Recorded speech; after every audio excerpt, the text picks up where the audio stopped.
Bienvenue, très cher élu du ciel. Ils t'ont observé craquer sous la pression. Ils ont patienté en espérant ton renoncement total. Ils ont comploté dans des espaces fermés où tes pas ne résonneront jamais, persuadés que l'ouragan qu'ils avaient déclenché t'engloutirait à jamais. Pourtant, te voici, redressé, inhalant l'air, défiant du regard un univers qui a tout tenté pour te gommer de l'existence. Ceux qui se croyaient autrefois tes maîtres absolus restent désormais muets, feignant l'indifférence face aux bouleversements qui t'entourent. Leurs stratagèmes se sont écroulés, leurs confidences se sont évaporées, et leurs façades commencent à s'effriter. Voilà la séquence qu'ils n'avaient jamais envisagée. Le calme qui succède à la tourmente, lorsque celui qu'ils voulaient inhumer émerge des ruines sans solliciter leur aval.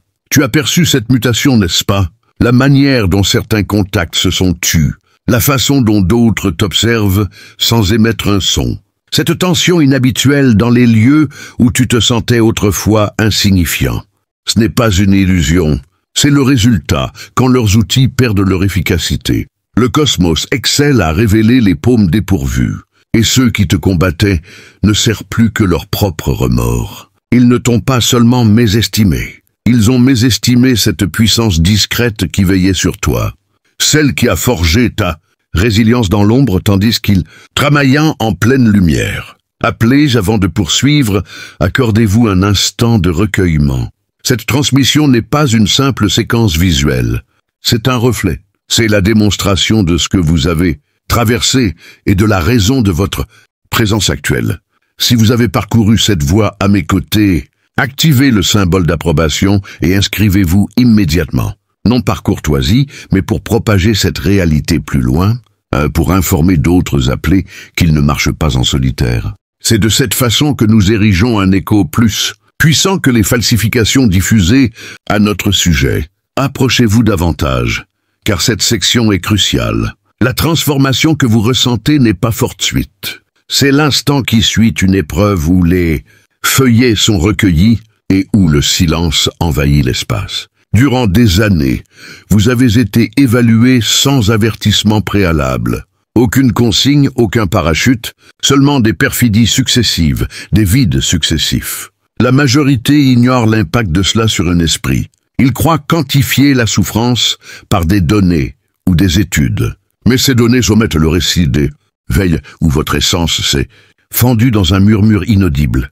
Ces données qui ignorent le fardeau des absences portées, comme des rochers contre votre thorax, tout en continuant à affronter l'existence, même lorsque vos jambes chancelaient, vous avez accompli ce que peu réussissent, vous avez tenu sans ovation. Vous avez édifié de la solidité dans des recoins invisibles. Pendant qu'ils vous raillaient, vous affinez votre tempérament. Pendant qu'ils se succédaient pour vous fracasser, le cosmos vous ajustait pour une scène qu'ils ne seront jamais conviés à contempler. Voici cette scène, voici le lever de rideau. Voilà pourquoi leur regard vous traque désormais, même si leurs lèvres restent scellées. Remémorez-vous la nuit la plus opaque de votre parcours, celle où l'aube semblait inaccessible. Ce n'était pas un hasard, c'était le seuil où tout l'artificiel s'évaporait.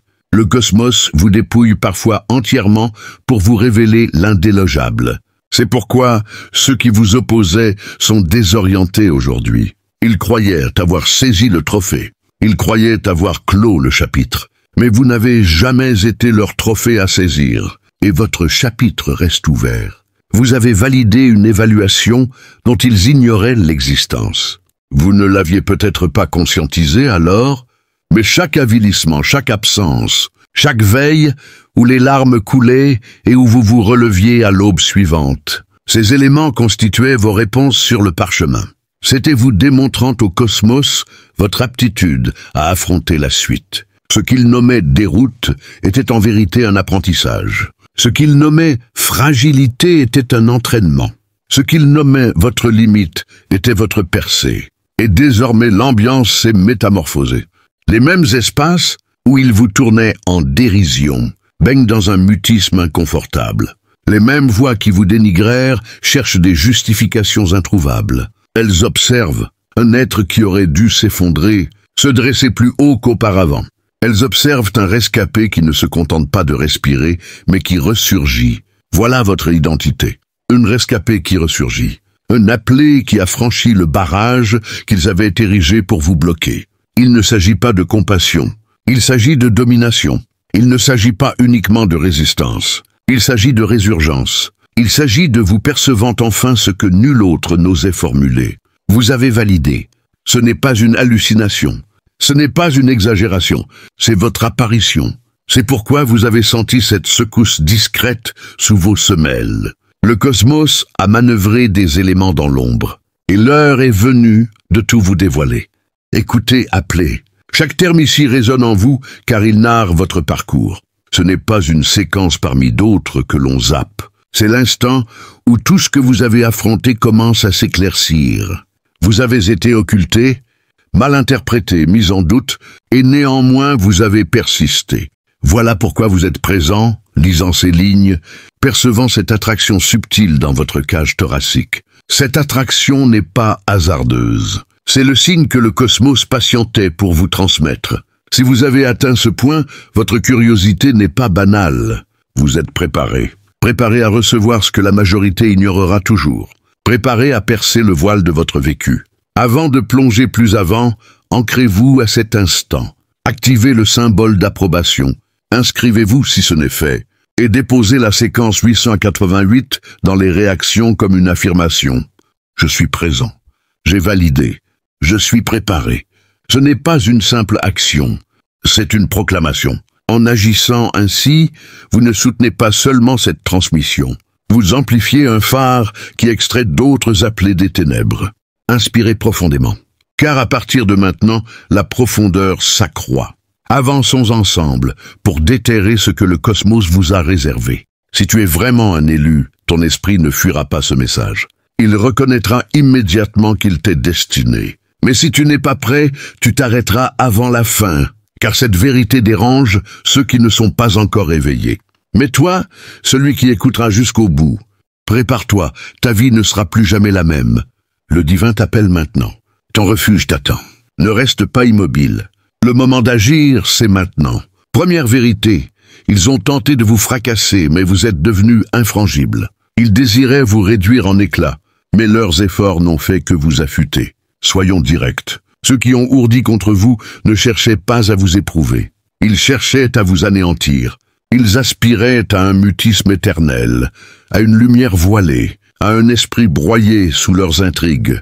Ils chuchotaient dans des enceintes closes, riaillaient ouvertement en votre absence, et tendaient des lames dépourvues de manches avec un sourire. Et pourtant, vous voilà toujours présents, toujours redressés. C'est cela qui les dévore intérieurement. Ils ont déployé toute leur force. Et vous n'avez pas seulement résisté, vous avez ressurgi. Vous avez été éprouvé d'une façon que la plupart ne supporteraient pas. Pas seulement sur le plan corporel ou matériel, mais au plus profond de votre être. Éprouvé dans votre essence, dans votre valeur intrinsèque, dans votre conviction qu'un ancrage valait encore la peine. Quand l'existence vous offrait toutes les justifications pour capituler, ceux qui vous combattaient pensaient que la souffrance vous défigurerait. Ils étaient convaincus que la perfidie vous rendrait aigri. Ils étaient certains qu'une isolation prolongée vous ferait plier sous le vide et vous transformerait en coquille creuse. Mais ils ont omis un détail essentiel. Les appelés sont forgés autrement. Interrogez-vous, combien de veilles avez-vous passé dans le mutisme à vous demander si la tourmente cesserait? Si le cosmos vous avait isolé pour châtiment plutôt que pour mission? C'est à cet endroit que la majorité abdique. C'est là que la plupart s'agenouillent devant l'aigreur, s'agrippent à des dépendances ou se noient dans la rancune. Mais pas vous. Vous avez avancé quand tout semblait absurde. Voilà la distinction entre vous et eux. Ils privilégient les sentiers aisés. Vous avez affronté l'arène. La réalité est que ceux qui vous opposent ne saisiront jamais la charge que vous avez portée. Ils perçoivent seulement l'épiderme, jamais les seuils franchis dans l'intimité. Les experts affirment que le corps humain tolère environ 45 degrés de souffrance physique avant l'effondrement. Mais comment évaluer la perfidie? Comment quantifier la disparition de la foi, le pillage de la sérénité, l'avilissement discret d'être tourné en ridicule et suspecté? Aucune mesure n'existe. Et pourtant vous avez supporté. Vous avez charrié une détresse capable d'anéantir des collectivités entières. et votre esprit reste intact. Visualisez du métal dans les braises.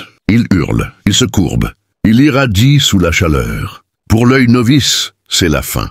Pour l'artisan, c'est la métamorphose. C'est votre trajectoire. Il croyait vous consumer vivant. En réalité, le cosmos vous refaçonnait en une matière qu'ils ne peuvent entailler. Déformés, courbés, ils interprètent votre sérénité actuelle comme un coup de fortune. Mais nous savons, toi et moi, que ce n'était pas du hasard. C'était la persistance. C'était la décision quotidienne de refuser que leur venin vous mue en leur reflet. Voici l'âpreté pour eux. Persister n'était pas l'objectif. Quiconque peut s'extirper des flammes. L'épreuve véritable résidait dans la persistance sans souillure. Et c'est là que vous les avez le plus discrédités.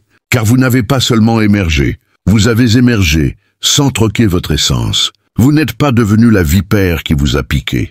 Vous n'avez pas cédé à leurs manœuvres malgré la séduction. Ils ont falsifié et vous avez proclamé la véracité. Ils ont trahi et vous avez maintenu votre droiture. Ils ont raillé et vous avez opté pour le silence, laissant le cosmos plaider votre cause. Dites-moi, combien connaissez-vous de personnes ayant traversé leur chaos mais ressorties aigries, impitoyables, rigidifiées de manière destructrice? Elles ont subsisté, certes, mais elles se sont égarées. Ce n'est pas une validation, c'est une capitulation silencieuse. Vous avez préservé votre noyau. Vous avez permis à la tourmente de vous sculpter sans vous dissoudre. Voilà pourquoi vous rayonnez désormais comme un phare au milieu des débris. Voilà pourquoi leurs regards s'accrochent à vous, même si leur voix simule l'ignorance. Valider n'impliquait pas des acclamations, pas de distinction ni de célébration. Il s'agissait de ténacité invisible, celle que l'on vit dans l'ombre. Vous avez affronté des matins où le repos semblait plus clément que l'éveil. Vous avez défendu votre honneur quand l'entourage exigeait que vous rompiez votre rôle. C'est cela qui vous désigne comme appelé. C'est cela qui vous élève au-dessus du commun. L'épreuve était inique, et elle n'était pas censée être équitable. Elle visait à vous priver de tout appui, pour vérifier si vous vous élèveriez sans aide. Et vous vous êtes élevé. Chaque allié factice qui s'est éclipsé participait à l'ajustement. Chaque perfidie était une forge. Chaque vide était une leçon où le cosmos vous instruisait de la résilience dans sa forme originelle.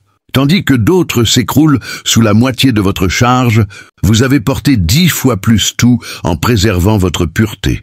C'est cela qui effraie ceux qui vous combattaient, car ils découvrent la vérité. Ils n'évaluaient jamais votre ténacité. Ils évaluaient votre intégrité incorruptible. Et vous avez obtenu une distinction hors de leur portée. Vous n'avez pas été jaugé par rapport à eux, ni par rapport à la masse. Vous avez été jaugé par rapport à votre destinée propre. Et vous avez démontré votre infrangible. Et l'ironie réside là. Ils se croyaient victorieux lors de vos larmes. Ils voyaient votre solitude comme leur triomphe. Ils interprétaient votre mutisme comme une reddition. Mais chaque goutte humidifiait votre vigueur. Chaque veille isolée attestait votre refus de transiger. Chaque supplication ignorée signalait que le cosmos observait, archivait, évaluait chaque geste. Et le verdict est rendu défavorable pour eux. Appelez, saisissez cela distinctement. Valider ne signifie pas sortir indemne. Valider signifie sortir intact dans l'essence. Vous portez des marques, oui, mais ces marques sont des témoignages. Témoignages de ce que vous avez traversé, de la bataille remportée. Témoignages de l'échec de l'adversaire. Et désormais, chaque marque irradie comme une médaille sous les rayons. L'adversaire voulait votre fin. Au lieu de cela, il vous a présenté à votre profondeur. Il vous a révélé votre composition réelle. Il vous a forcé à puiser dans des réserves insoupçonnées. Voilà pourquoi leurs rires se sont éteints. Ils savent avoir livré leur assaut, maximal, insuffisant. Vous avez été éprouvé au-delà des limites humaines et vous avez validé. Voilà votre présence. Voilà votre vitalité. Voilà pourquoi ils ne peuvent plus vous atteindre. Deuxième vérité, ils ont tenté de contaminer votre esprit, mais vous êtes resté pur. Incapables de ruiner votre réalité, ils ont visé votre centre émotionnel. Ils désiraient voiler votre éclat, car ils savaient ne jamais pouvoir l'égaler. Quand votre robustesse les a dépassés, ils ont assailli votre tendresse et ont échoué encore. Vous avez traversé leur brasier en ressortant avec des ressources pour autrui. Allons à l'essentiel. Votre combat véritable n'a jamais concerné vos ressources, votre image, ni même votre horizon. Ce n'était que des leurres, des dommages secondaires. La cible principale était votre pureté originelle, cette facette de vous qui conserve la foi, l'espérance, l'affection malgré les assauts. C'est cela qu'il convoitait le plus. Briser votre structure ne suffisait pas. Il voulait souiller votre esprit. Il voulait que le miroir vous renvoie un étranger. Réfléchissez, pourquoi les offensives paraissaient-elles si intimes, si précises, visant votre essence plutôt que vos circonstances? Parce qu'il ne cherchait pas à vous vaincre, il cherchait à vous altérer. Il savait que transformer votre centre en rancœur, en froideur, en suspicion ou en désir de représailles effacerait ce qui vous rendait appelé. Visualisez un cambrioleur incapable d'ouvrir un coffre. Il délaisse l'or pour empoisonner la source d'eau, condamnant quiconque boira. Voilà leur stratégie envers votre esprit. Leur intérieur était hors d'atteinte. Alors ils ont visé la source. Chaque perfidie, chaque exclusion, chaque diffamation était une dose. Chaque mensonge sur votre identité n'attaquait pas seulement votre image. Il injectait du scepticisme dans vos veines. Vous vous êtes peut-être interrogé dans l'obscurité, pourquoi toujours moi? Pourquoi chaque perte lacère-t-elle plus profondément? Cette interrogation prouve le combat. La plupart ignorent même sa réalité. Ils confondent la guerre avec la perte d'emploi ou de statut. Perdre un poste est douloureux mais réparable. Perdre la conviction en la bienveillance, en la valeur de la générosité, crée une balafre éternelle. Et ils le savaient. Imaginez une étendue neigeuse immaculée. Quelqu'un la traverse avec des semelles souillées, marquant irrémédiablement. Voilà leur tentative sur votre centre. Des souillures indélébiles. Mais vous voilà. Piétiné, oui, mais votre esprit demeure pur, là où cela importe. Ce n'est pas fragilité. C'est un prodige de détermination. Vous avez défendu votre noyau quand tout incitait à l'abandon. Les extérieurs peinent à comprendre. Rester tendre exige plus de vigueur que de durcir. N'importe qui peut se clore, ériger des barrières, jurer l'éternelle méfiance. Vous avez emprunté le chemin ardu. Ouverture maintenue, pardon réitéré, espérance préservée, affection prodiguée malgré le prix. Victoire muette, sans applaudissements. Mais le cosmos voite. Visualisez du métal dans un bain corrosif. La plupart se dissolvent. Certains résistent, s'embellissent sous l'assaut. Voilà votre esprit. Leur brutalité pensait vous ronger, elle vous a poli. Leur perfidie visait le cynisme. Elle a forgé la sagesse sans éteindre la douceur. Victoire rarissime. Dissipons le doute. Vous pensez peut-être, j'ai connu la colère, l'aigreur, le désir de revanche. Évidemment, humanité. La différence, vous n'y avez pas élu domicile. Vous avez traversé ces émotions sans vous y fixer. La tentation de verrouiller existait, mais la porte reste ouverte. Voilà votre distinction. Le test n'était pas l'absence de douleur, mais son refus de dicter votre identité. Réparer une perte matérielle est possible. Restaurer la tendresse, l'empathie, la pureté est infiniment plus ardu. Pourtant, votre centre pulse encore, capable de compassion. Preuve d'une guerre gagnée dans l'ignorance générale. Visualisez un jardin ravagé par l'orage. Arbres déracinés, pétales écrasés, chaos apparent. Mais des graines persistent souterraines, attendant leur heure. Voilà votre pureté. Ils croyaient l'avoir exterminée. Vous ne repousseriez plus. Mais en profondeur, la vie demeurait. La douceur intacte, prête à s'épanouir post-tourmente. Et vous épanouissez, déconcertant ceux qui vous voyaient épineux plutôt qu'arborescents. Ils détestent cela. L'aigreur est prévisible, la colère manipulable, la vengeance autodestructrice. Vous restez imprévisible, tendre sans naïveté, sage sans cynisme, aimant sans cécité. Leurs assauts s'émoussent car la clé de leur victoire, votre corruption, leur échappe. Observez ceux ayant enduré la moitié de vos épreuves. Beaucoup subsistent, mais mutent, deviennent méconnaissables, convaincus de force là où réside la défaite. Vous subsisez entier, marqué mais pur, transformé mais incorruptible. Le venin n'a pas intégré votre être. Victoire suprême, inaliénable. Et ce qu'ils taisent, votre tendresse actuelle les terrifie. Ce n'est plus l'innocence candide, c'est celle de l'expérimenté choisissant l'humain. Puissance intouchable, quand vous questionnez « Pourquoi moi ?», vous retenez, votre pureté était la reine. Elle est votre force. L'apprendre aurait tout effondré. Ils ont échoué. Vous avez traversé les abysses sans odeur de cendre, trahi sans trahir, rejeté sans auto-rejet, malmené sans malice, rareté, appel. Beaucoup survivent tordus. Vous entier, cœur battant pour la lumière dans un monde obscurcisseur. Victoire irréfutable. Ce n'est pas une faiblesse. C'est une force incompréhensible, facile à maîtriser face aux monstres. Ardu de rester humain. Vous l'êtes. Votre récit, triomphe, pas survie. Ils ont tenté la contamination. Vous demeurez pur. Votre présence, leur échec patent. Troisième vérité, quand le cosmos s'est tu, il forgeait un combattant. Ils ont confondu le mutisme avec votre capitulation. Vous avez mué le mutisme en arsenal. Le vide traversé n'était pas néant.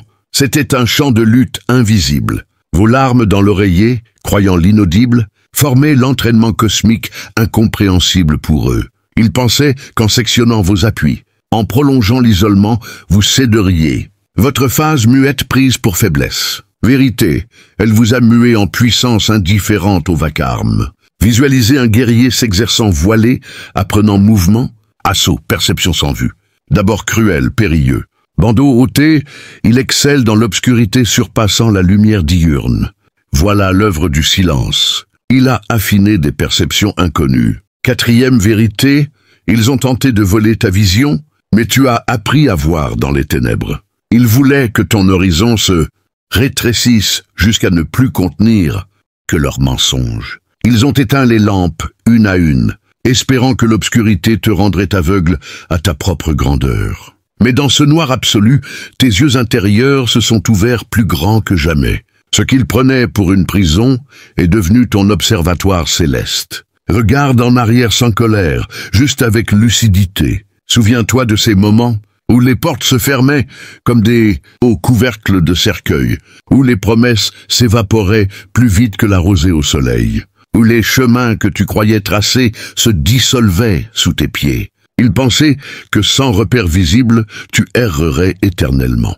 Ils ignoraient que les étoiles ne brillent que la nuit. Et toi, appelé, tu es devenu constellation. Ils ont cru que priver ton regard de lumière extérieure te rendrait myope à ta destinée. Erreur, l'absence de phares artificiels t'a forcé à développer une vision nocturne spirituelle. Tu as commencé à distinguer les contours subtils que les yeux charnels ne captent pas. Les fils d'argent reliant les événements, les signatures énergétiques des âmes, les courants invisibles qui guident les pas des élus. Ce qu'ils appelaient perte de repère était en réalité une calibration divine de ta boussole intérieure. Imagine un aigle qu'on enferme dans une cave. Les premiers jours, il bat des ailes contre les murs, désespéré. Puis il comprend que le plafond est bas, mais que l'espace intérieur est vaste. Il apprend à voler en cercle serré, à sentir le moindre courant d'air, à anticiper les ombres avant qu'elles n'apparaissent. Quand la porte s'ouvre enfin, il ne s'élance pas maladroitement. Il surgit comme une flèche. Plus précis que jamais, c'est toi. La cave était leur piège. Le vol maîtrisé dans le noir était ton apprentissage. Ils ont essayé de te convaincre que ton futur était un cul-de-sac. Ils ont peint des murs là où il n'y en avait pas. Ils ont murmuré que tes rêves étaient des illusions d'enfant. Mais dans le silence de ta vision volée, tu as entendu une autre voix, plus ancienne, plus vraie.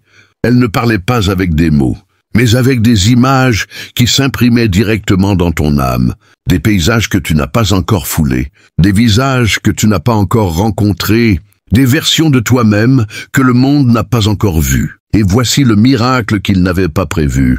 Plus ils éteignaient les lumières extérieures, plus ta lumière intérieure devenait éclatante. Tu as appris à naviguer par les pulsations de ton propre cœur. Tu as découvert que la vraie vision ne dépend pas des yeux, mais de la foi qui les anime. Tu as vu, avant même qu'elles n'arrivent, les portes qui s'ouvriraient là où ils avaient juré qu'il n'y avait que des murs.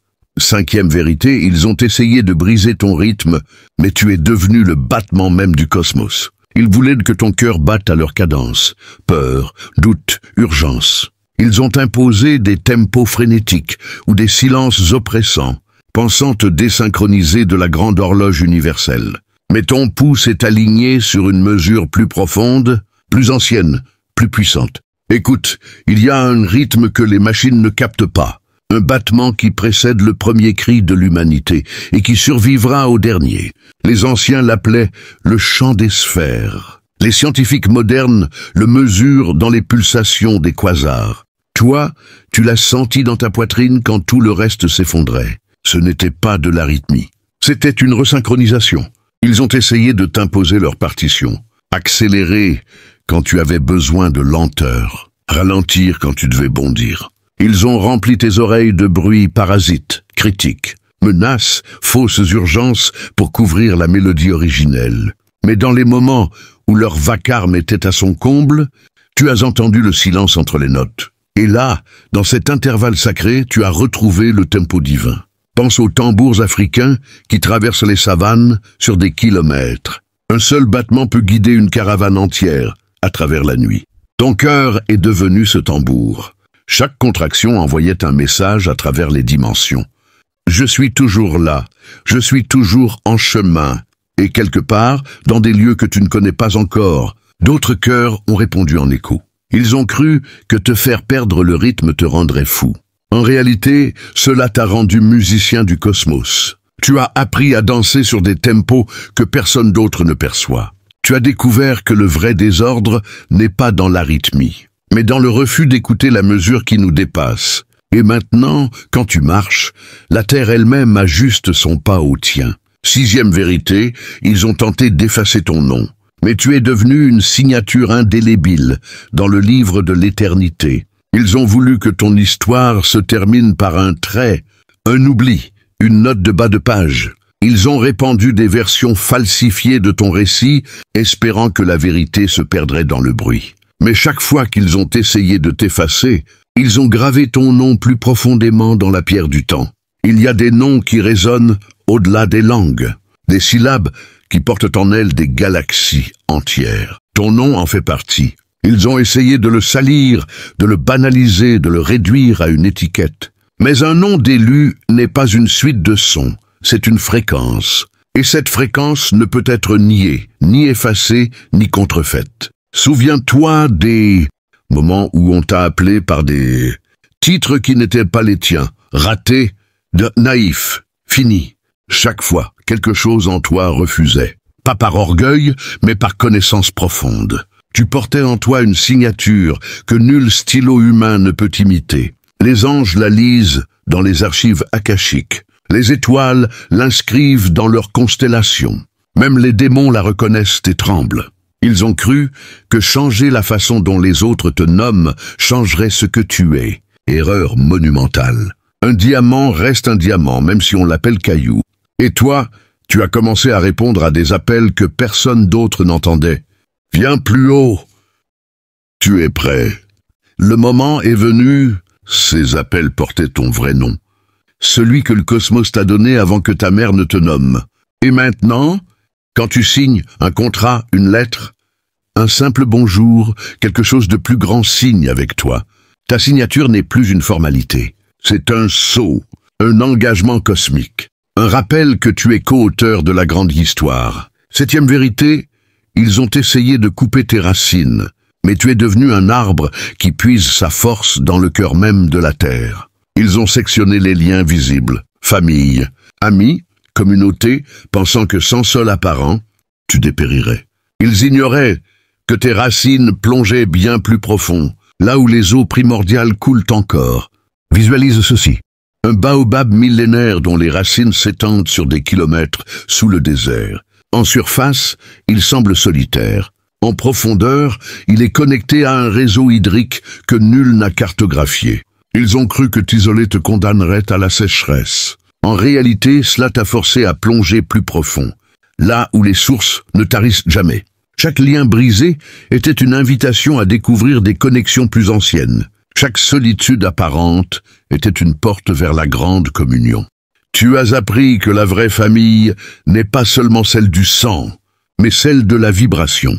Que les vrais ancêtres ne sont pas seulement ceux qui t'ont précédé dans le temps, mais ceux qui ont porté la même flamme à travers les âges. Ils ont ri quand tu parlais à la lune, ils ont haussé les épaules quand tu saluais les arbres. Ils ne comprenaient pas que tu dialoguais avec tes véritables racines, celles qui relient ton ADN à la première cellule, ton souffle au premier vent, ton regard à la première étoile.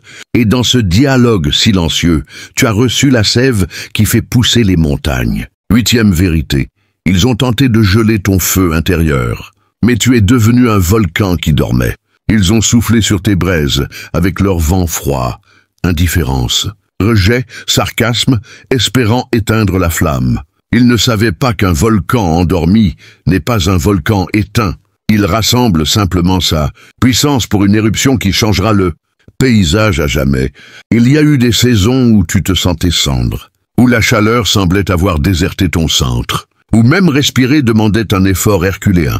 Ils ont interprété cela comme une victoire définitive. Mais sous la croûte apparente, la pression montait. Chaque larme était une goutte d'eau sur la pierre brûlante. Chaque douleur, un cristal de magma en formation. Et puis, un jour, sans tambour ni trompette, la montagne a tremblé. Pas une explosion destructrice, mais une éruption créatrice. La lave a coulé, pas pour brûler, mais pour fertiliser. Là où ils voyaient ruine, tu as créé des terres nouvelles. Là où ils prédisaient stérilité, tu as fait naître des jardins. Ton feu n'a pas détruit, il a transformé. Ils sont terrifiés maintenant, parce qu'ils comprennent enfin. Tu n'étais pas une bougie qu'on peut souffler. Tu étais un soleil en incubation. Et le soleil ne demande pas la permission pour se lever. 9e vérité. Ils ont essayé de t'enfermer dans leur définition de la réalité, mais tu es devenu le rêveur qui rêve le rêve du cosmos. Ils ont construit des boîtes, étiquettes, diagnostics et pronostics, et ont tenté de t'y faire entrer de force. Ils disaient « c'est ainsi que les choses sont ». Mais toi, tu as répondu « non, c'est ainsi que les choses pourraient être ». Il y a une différence entre vivre dans la réalité et vivre dans la réalité. La première est une construction humaine, fragile et changeante. La seconde est le tissu même de l'existence, malléable par ceux qui osent rêver en accord avec la source. Ils voulaient te convaincre que leurs murs étaient les limites du possible. Tu as découvert que ces murs n'étaient que des ombres projetées par leur peur. Dans tes moments les plus sombres, quand leurs voix étaient les plus fortes, tu as commencé à rêver différemment. Pas des rêves d'évasion, mais des rêves de création. Tu as vu des mondes où la gentillesse est une monnaie plus forte que l'or, où la vulnérabilité est une armure plus résistante que l'acier, où chaque cicatrice raconte une histoire de renaissance. Et ces rêves ne sont pas restés dans ta tête. Ils ont commencé à couler dans tes veines, à colorer tes mots, à guider tes pas. Tu as marché comme quelqu'un qui sait que la réalité n'est pas fixe, mais fluide. Que chaque pensée d'amour est un acte de création. Que chaque acte de foi modifie la trame. Ils te regardent maintenant avec une confusion qu'ils ne peuvent nommer. Parce que tu vis dans une version de la réalité qu'ils n'ont pas autorisée. Et pourtant, elle fonctionne.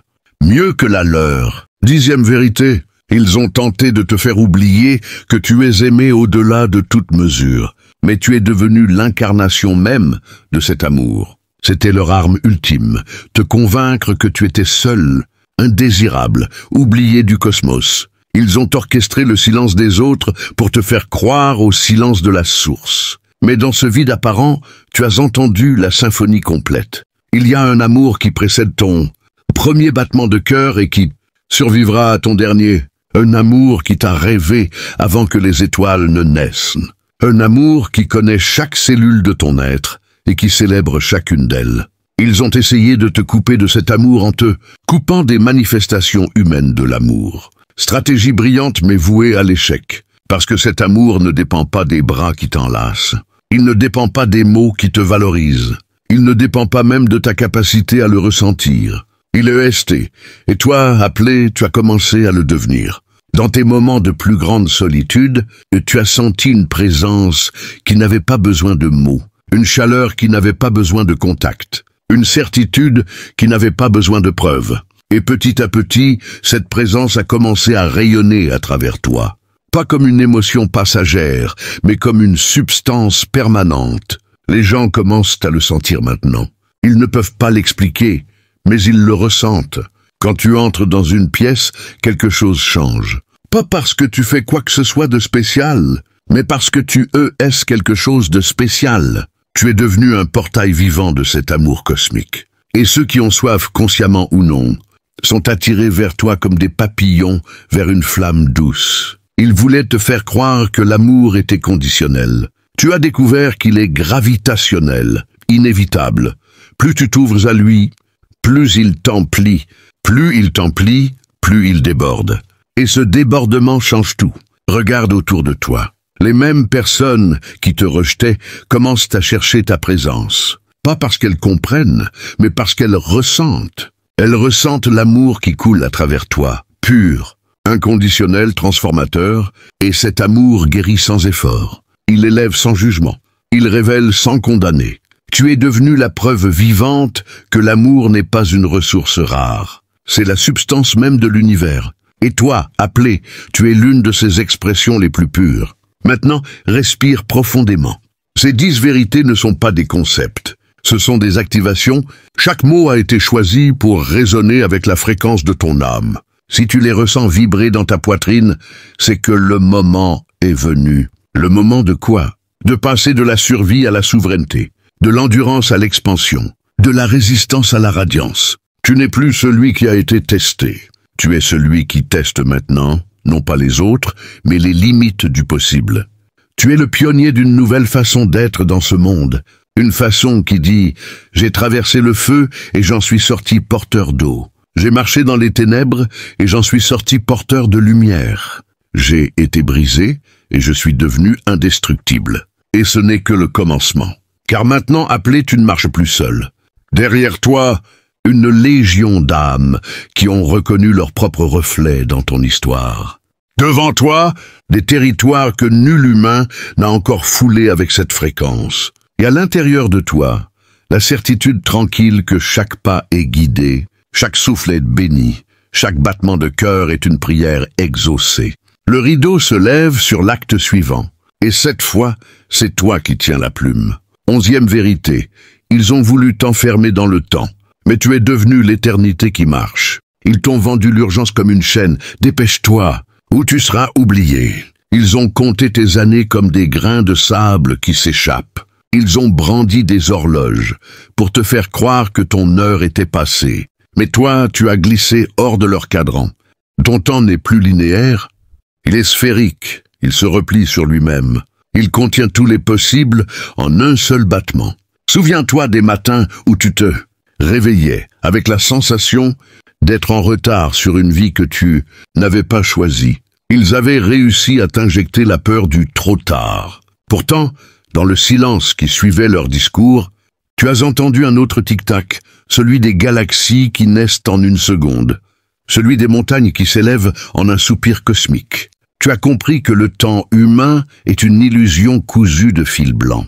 Le vrai temps est celui où une graine devient forêt en un clin d'œil divin. Ils ont essayé de te faire courir après des deadlines qui n'existaient que dans leur imagination. Tu as ralenti, tu as marché au rythme de ton souffle. Et dans ce ralentissement, tu as vu les synchronicités s'aligner comme des perles sur un fil invisible. Un message arrivé pile au bon moment. Une rencontre qui n'aurait pas dû avoir lieu. Un rêve qui se réalisait des années après avoir été semé. Tu n'étais pas en retard. Tu étais en avance sur un calendrier qu'ils ne pouvaient pas lire. Désormais, quand tu dis « demain », tu parles d'un espace où les possibles se bousculent. Quand tu dis « hier », et tu parles d'une leçon déjà intégrée dans tes cellules. Tu vis dans le point zéro où passé, présent et futur se touchent. Et ce point zéro est le centre de l'univers. 12e vérité, ils ont tenté de t'enseigner la peur comme langue maternelle, mais tu as répondu en langue d'amour. Ils t'ont bombardé de scénarios catastrophes, de « et si », de « attention ». Ils ont voulu que chaque pas soit précédé d'un calcul de risque. Ils ont transformé la prudence en paralysie. Mais toi, tu as désappris leur grammaire. Tu as commencé à conjuguer les verbes au mode de la confiance absolue. Il y a eu ce moment précis, tu t'en souviens, où la peur a atteint son paroxysme. Tu étais au bord du gouffre et leur voix criait « Recule !» Mais une autre voix, plus douce, plus ancienne, a murmuré « Saute !» Et tu as sauté, pas dans le vide, mais dans l'inconnu. Et l'inconnu t'a reçu comme une mère reçoit son enfant. Tu as découvert que la peur n'est qu'une langue mal apprise. L'amour est la langue originelle. Ils ont cru que te faire douter de tout te rendrait docile. En réalité, cela t'a rendu audacieux. Tu as commencé à poser des questions qu'ils n'avaient jamais osé poser. Tu as marché là où ils avaient tracé des panneaux interdits. Tu as aimé là où ils avaient écrit « danger ». Et chaque fois, l'univers a répondu par un sourire éclatant. 13e vérité, ils ont voulu te réduire à une fonction, mais tu es devenu une œuvre d'art vivante. Ils t'ont collé des étiquettes, employés, parents, contribuables, consommateurs. Ils ont tenté de t'insérer dans une case où tu devais performer, produire, expirer. Ils ont mesuré ta valeur en heures facturables et en likes. Mais toi, tu as explosé les cadres. Tu es devenu une toile mouvante, une symphonie en marche, une cathédrale ambulante. Chaque cicatrice est devenue un coup de pinceau, chaque silence, une note tenue, chaque pas, une ligne de perspective. Tu n'es plus un rôle, tu es une création continue. Et l'artiste, c'est toi, en co-création avec la source. Il voulait un produit fini. Tu es un processus infini. Ils te regardent maintenant et ne savent plus dans quelle catégorie te ranger. Tu ne rentres plus dans leurs tableaux Excel. Tu débordes. Tu irradies. Tu es l'exception qui confirme la règle qu'il n'y a pas de règle. 14e vérité, ils ont essayé de t'apprendre la séparation, mais tu es devenu le pont entre les mondes. Ils ont dressé des murs. Nous, eux, succès, échec, spirituel, matériel. Ils ont voulu que tu choisisses un camp. Ils ont brandi des drapeaux pour te faire oublier que la terre est ronde. Mais toi, tu as marché sur les lignes de fracture et tu as découvert qu'elles n'étaient que des coutures. Tu as commencé à coudre avec des fils de lumière. Tu parles aux ancêtres dans le vent. Tu traduis les messages des arbres. Tu comprends le langage des enfants avant même qu'ils ne parlent. Tu es le traducteur universel. Là où ils voyaient des frontières, tu as vu des invitations. Là où ils voyaient des contradictions, tu as vu des complémentarités. Tu es le lien vivant entre le visible et l'invisible, entre le passé et l'avenir, entre le ciel et la terre. Ils te traiteront de rêveur. Laisse-les. Les rêveurs sont ceux qui construisent les ponts que les autres emprunteront sans même savoir qu'ils ont été rêvés. 15e vérité, ils ont tenté de te faire croire que la fin justifie les moyens, mais tu es devenu le moyen qui sanctifie la fin. Ils t'ont proposé des raccourcis, tricher un peu, blesser un peu, oublier un peu. Ils ont murmuré que la pureté était un luxe pour les naïfs. Ils ont voulu que tu sacrifies ton intégrité sur l'autel du résultat. Mais toi, tu as choisi la voie longue, la voie droite, la voie qui brille même dans l'ombre. Chaque décision prise dans l'intégrité a été un caillou, jeté dans les temps cosmiques. Les ondes se propagent encore. Tu ne vois pas toujours les résultats, mais ils existent. Une personne quelque part a choisi la vérité parce que tu l'as choisie. Un enfant a appris la gentillesse parce que tu l'as incarnée. Une graine de lumière a été plantée dans un cœur qui en avait désespérément besoin. Il voulait un résultat à tout prix. Tu as choisi un prix qui n'a pas de prix. Restez toi. Et ce choix a transformé la fin en quelque chose qu'il n'avait pas prévu. Un commencement. Appelez, nous y sommes. Ces 15 vérités ne sont pas des théories. Ce sont des sceaux posés sur votre front spirituel. Elles ne demandent pas à être comprises. Elles demandent à être vécues. Si chaque mot a résonné comme un diapason dans votre poitrine, alors le moment est venu de le proclamer. Activez le symbole d'approbation. Inscrivez-vous à cette fréquence et déposez le nombre 99 dans les commentaires, non comme un chiffre, mais comme un serment. J'ai entendu, j'ai intégré, je suis prêt à rayonner. Quand vous ferez cela, vous ne serez pas seul. Des milliers d'autres élus, dans l'ombre ou dans la lumière, déposeront le même sceau. Et ensemble, nous formerons une constellation visible depuis les dimensions supérieures. Un signal que le temps de l'émergence est venu. Respirez. Le rideau n'est plus devant vous. Il est derrière, et la scène est infinie.